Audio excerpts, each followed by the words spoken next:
Hi, I'm Simon with AppliancePartsPros.com.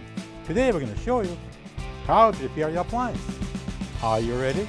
Remember, anytime you work on your appliance, make sure it's unplugged or the circuit breakers are off so there's no chance of electrocution. In this video, we'll show you how to replace the lower refrigerator shelf assembly in a Samsung refrigerator.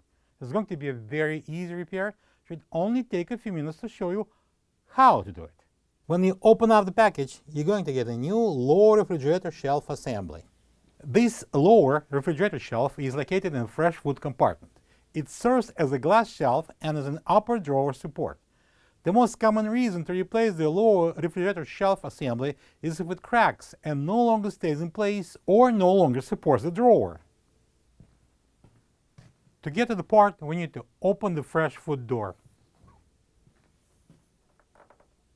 To remove the lower refrigerator shelf assembly, we need to first pull out the drawer. Slide it out, lift it up, and then we can remove it. Now we're going to remove the shelf itself, lift it up slightly, and pull it out.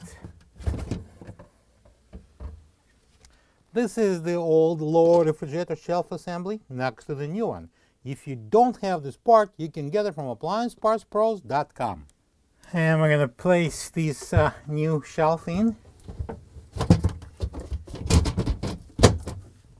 And I'm going to peel off the film.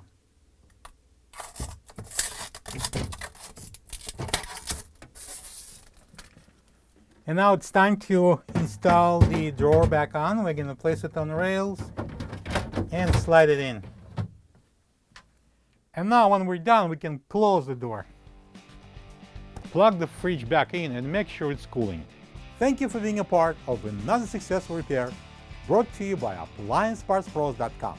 For any of your future appliance repair projects, please check out our other videos available on our site, on Facebook, on YouTube, and on Instagram.